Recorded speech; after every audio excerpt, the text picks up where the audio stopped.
Varicose వ్యాధితో బాధపడుతున్నారంట. తక్కువ ఖర్చుతో ట్రీట్మెంట్ కావాలి అనుకుంటే ఎవిస్ హాస్పిటల్ని సంప్రదించండి.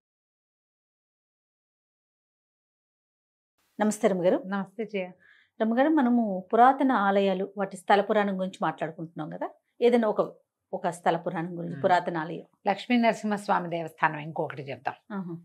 ఇది ఎక్కడుంది? కరీంనగర్కి ఒక 30-40 కిలోమీటర్ల దూరంలో ఉన్న బెజ్జంకి. కరీంనగర్ అంటే తెలంగాణ. తెలంగాణలో చూడు మెల్లిమెల్లిగా ఎన్ని ఆలయాలు కనపడుతున్నాయి. చాలా పురాతనమైన ఆలయము. ఒక పెద్ద బండ మీద పైన ఉంది గుడి. ఇంచుమించుగా ఒక 200 అడుగులు ఎత్తు, 120 ఏమో మెట్లు ఉన్నాయిట. మెట్లెక్కి వెళ్ళిపోవటమే పైకి. అయితే ఈ దీని మీద ఉన్నటువంటి లక్ష్మీ నరసింహస్వామి స్వయంభువు. తొలి కాలంలో ఈ కొండ మీద ఒక గుహలో వెలిసి ఉన్నాడట ఆయన. ఎప్పటి నుంచో ఉన్నాడు. 12వ శతాబ్దం నాటి దేవాలయం ఇది. ఏనాటి 12వ శతాబ్దం? చాళుక్యుల కాలం నాటి గుడి. పురాతన దేవాలయం, అతి పురాతనమైంది. చాళుక్యుల కాలం నాటి గుడి. రామప్ప గుడి పోలికలు కనపడతాయి ఈ గుడికి. ఆ కట్టడము అట్లా కనిపిస్తుంది అనమాట. ఇంచుమించుగా ఒక 17 ఎకరాల విస్తీర్ణం ఉంది పైన ఆ బండ మీద. దీని పెద్దగా గుట్ట అంటానికి వీల్లేదు. బండ మీద ఉన్నట్టే. గుట్ట అంటే ఇంకా ఎత్తుండాలి, ఇంకా కొంచెం. కొండ, గుట్ట, బండ. కొండ పెద్దది, గుట్ట కొంచెం మీడియం. మన యాదగిరి గుట్ట ఉంది కదా, ఇదేమో ఇంకొంచెం చిన్నది. ఒక బండ మీద ఉందన్నమాట. గుండు అలాంటివి కూడా ఉన్నాయి. ఈ కొడకంచి అలా దేవాలయాలు చూడు, అవి కూడా అట్లాగే గుండు మీద వెలిసినవే పైన. అయితే ఈ ప్రాంతానికి మన ఈ ప్రతాపరుద్రుని కాలం నాటి ఒక మంత్రి గారు ఒక ఆయన తను బాగా శివభక్తుడట. ఈ శివభక్తితోటి ఈ ప్రాంతానికి ఆయన శిస్తులు వసూలు చేయడానికి వచ్చి ఇక్కడే ఇది వేసుకుని ఉండేవాళ్ళు, డేరాలు వేసుకుని. ఆయన తనకి ధ్యానానికి వీలుగా లేదని ఈ బండ మీద పైన ఈ గుట్ట మీద ఒక శివాలయాన్ని నిర్మింపచేసుకుని అక్కడ జపం చేసుకునేవారు. శివాలయాన్ని నిర్మించారు, తన కోసం నిర్మించుకున్నారు. ప్రజలు అంతా వెళ్ళేవాళ్ళు. ఆయన వచ్చినప్పుడు కొంచెం నిర్జనంగా ఉండేది. ఈయన పైకి వెళ్ళి అక్కడ జపం చేసుకునేవారు. ఈ కొండ మీద లక్ష్మీ నరసింహస్వామితో పాటుగా పురాతన శివాలయం ఉంది. శివుడు ఇంకా ముందరివాడు. అదే శివాలయం కట్టిన తర్వాత ఈయన రోజు వెళ్ళి జపం చేసుకుంటుంటే స్వామివారు ఆయనకి కల్లో కనపడ్డారట. నేను ఇక్కడ గుహలో ఉన్నాను, నన్ను చూడమని. ఆ గుహలో ఉన్న స్వామిని చూశారు. లక్ష్మీ నరసింహస్వామి ఉన్నాడు లోపల, శాంతంగా ఉంటాడు అయ్యవారు. అయితే ఏం చేశారు తర్వాత, ఆ గుహనే మండపంగా మలిచేసి కొంచెం గర్భాలయంగా, కొంచెం ముఖమండపంగా అట్లా చేశారనమాట. చక్కగా లోపల స్తంభాలు అవన్నీ బాగా అరేంజ్ చేశారు. ఈ స్తంభాల మీద బోలెడంత శిల్పకళ కనపడుతుంది. ఎంత పురాతనది! 1200వ శతాబ్దంలో, 12వ శతాబ్దంలో అంటే ఇంతకాలం ఉంది చూడు. అవును, పురాతనమైన దేవాలయం, అతి పురాతనమైంది. స్వామి ప్రత్యక్షంగా తనంతట తను ఆ స్వరూపంలో వెలిసి ఉండటం వల్ల ఇంకా కొంచెం ఎక్కువ పవర్ కూడా ఉంటుంది. ఎప్పుడు మనం అట్లా చూస్తాం కదా కదా. తర్వాత కాలంలో కూడా ఇక్కడికి ప్రతాపరుద్రుని కాలంలో చాలా సమర్పించారు స్వామికి.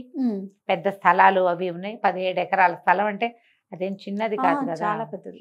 పెద్దది, విశాలమైన మండపము అది ప్రత్యేకంగా కనపడతాయి. ఇక్కడ ఒక ప్రత్యేకమైన స్తంభం ఉంది, 30 అడుగుల స్తంభం అట. ఇది ఆండాళ్ స్తంభం అంటారు, అమ్మవారు. ఈ ఆండాళ్ స్తంభానికి ఈ ప్రాంతం ప్రజలు ఏం చేస్తారంటే ఆ స్తంభానికి చీర కట్టి ఒడిబియ్యం సమర్పిస్తారు. అయితే సంతానం కలుగుతుందని చెప్తారు. మనకి లోకల్గా ఉండే పద్ధతులు కొన్ని ఉంటాయి. మన వైపు ఒడిబియ్యాలు పోయాం కదా, మనం ఏం చేస్తాం, చలివిడి పెట్టడం, కడుపు చలవకి చలివిడి పెట్టడం అంటారు. అంతే, ఒడి నింపటాలు అవి చెయ్యం. ఇక్కడ ఏంటంటే ఏటా ఒడిబియ్యం పోసే పద్ధతి ఉంటుంది. ఆడపిల్లలకి ఒడిబియ్యం పోస్తారు. ఒడిబియ్యం వండటం కూడా ఒక ప్రక్రియగా కనపడుతుంది. ఈ దేవాలయాల్లో ఉన్న అమ్మవార్లకి ఒడిబియ్యం సమర్పించడం మనం ఏం చేస్తారు, ఏటా పోస్తారు. తర్వాత ఏదైనా పర్వదినాల్లో పోస్తారు. మన ఇంట్లో ఏదైనా పెళ్ళి అయితే, ఓ బిడ్డ పుడితే అప్పుడు కూడా అమ్మవారికి ఒడిబియ్యం పోస్తారు. ఈ ఆండాళ్ స్తంభానికట సంతానం లేని వాళ్ళు కనుక ఒడిబియ్యం పోస్తే, చీర కట్టించడం, ఒడిబియ్యం పోస్తే సంతానం కలుగుతుందట తప్పకుండా. అదొకటి చాలా విశేషంగా కనపడుతుంది. మనం దేవాలయానికి వెళ్తుంటే ఇంకా ముందే ఒక 4-5 కిలోమీటర్ల ముందే ఆర్చి కనపడుతుంది. మధ్యలో నరసింహస్వామి. ఈ దేవాలయానికి మనం ఈ దారిలో వెళ్తుంటే ఒక 4-5 కిలోమీటర్ల ముందే ఆర్చి కనపడుతుంది. బెజ్జంకి లక్ష్మీ నరసింహస్వామి దేవస్థానం అని. ఓవైపు అర్ధనారీశ్వరుడు, ఓవైపు ఆంజనేయుడు, మధ్యలో నరసింహస్వామి దర్శనమిస్తారు.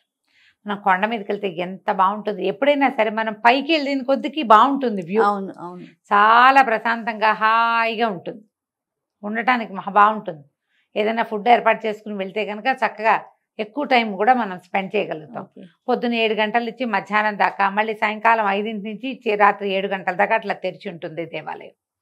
ఈ లోపలికి మనం వెళ్తూనే మనకి 2 ఆలయాలు కనపడతాయి. నరసింహస్వామితో పాటు శివాలయం కూడా, పురాతనమైన ఆలయం అని చెప్పుకున్నాం కదా. ఈ శివకేశవ క్షేత్రంగా చెప్పుకోవాల్సిందే దీన్ని.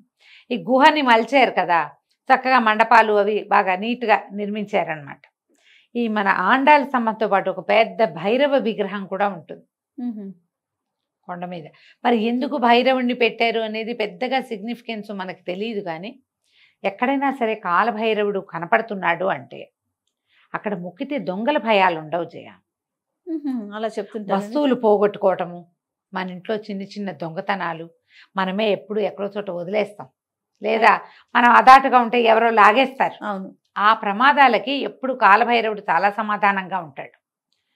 ఇలాంటి చోటకి వెళ్ళినప్పుడు ఒకసారి ప్రత్యేకంగా దర్శనం చేసుకుని ఊరికే అలా వచ్చేయకుండా కాస్త నమస్కారం చేసుకుని ప్రదక్షిణ చేసే అవకాశం ఉంటే ఒక ప్రదక్షిణ చేసి కాస్త కాలభైరవాష్టకం లాంటిది చదువుకుంటే కాలభైరవ దర్శనం వల్ల మనం వస్తువు పోగొట్టుకోవటం అనే బాధ ఉంటుంది కదా, ఆ బాధ తొలగిపోతుంది. ఓహో.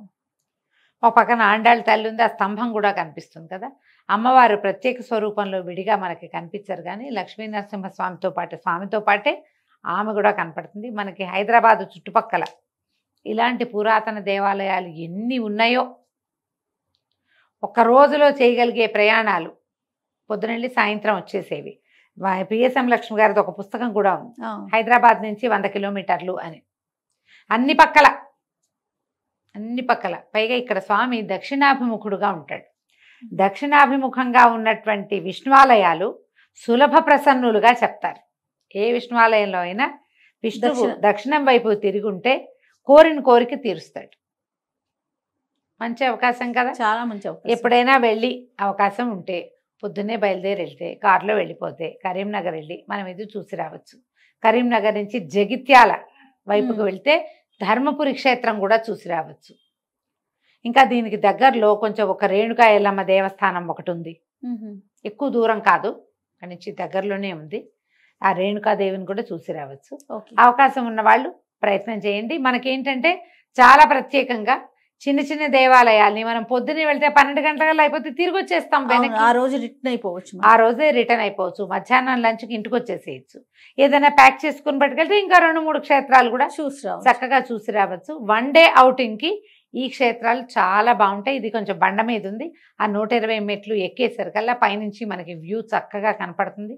కొంచెం ఎండలు తగ్గాక వెళ్తే అట్టే ఇబ్బంది పడకుండా చక్కగా స్వామిని సేవించుకుని రావచ్చు. సంతోషం గారు, నమస్తే. నమస్తే.